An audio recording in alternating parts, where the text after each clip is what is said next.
That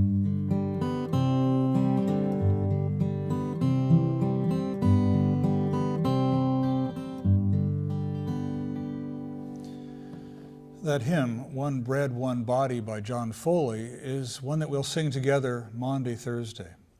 We often sing it on Sundays when we celebrate Holy Communion. This Thursday, which is called Maundy Thursday, we remember the first Lord's Supper, the meal upon which all of our Holy Communion services are based. Maundy Thursday. That's an odd name, isn't it? It goes back to Jesus' command to his disciples. A new commandment I give you, that you love one another as I have loved you. A new commandment, mandatum novum in Latin, from which we get the Maundy in Maundy Thursday. After the events that we remember on Palm Sunday, when people welcomed Jesus into Jerusalem, waving palm branches and shouting Hosanna in the highest, things began to turn against Jesus.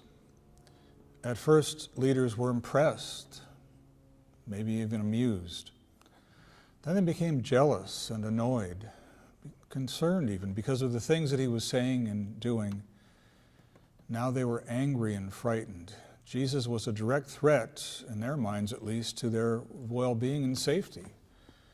People were welcoming him as king. What would their friends, enemies, the Romans, or frenemies, I guess, what would they think about this? Something had to be done, and soon.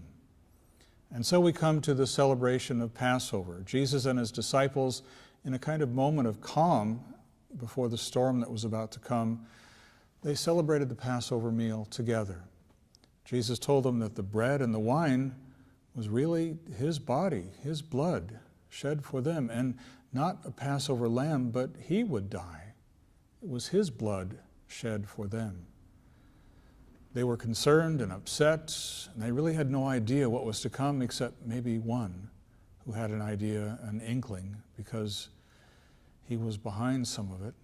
Was he intending to force Jesus' hand, to make a little money on the side, to stir things up? Maybe all of the above. This Friday is the one called Good. A misnomer if ever there was one. Or is it? It's the day that we remember Jesus' crucifixion, of course, but how can such events, the worst that humanity could put on another person, and an innocent one at that, be called good? Well, we look at them and look at ourselves and see that it was all done for our good. Our services during Holy Week are both at 7 p.m. Maundy Thursday and Good Friday. Thursday will feature a dramatic reading by our Lighthouse Youth with a sermon by me. Good Friday sees the return of the Lighthouse Youth's enhanced shadow drama and a message again from me as well. Following the Good Friday service, the Lighthouse invites us to experience the journey of the cross, a kind of hands-on presentation and experience of the events of Good Friday. Child care is provided for young children for whom this might not be appropriate. Holy Week, the days before Easter, invites us to the end of this necessary and important Lenten journey. It helps us to think deeply about our need for a Savior so that we can truly experience his resurrected presence in our lives. Please join us.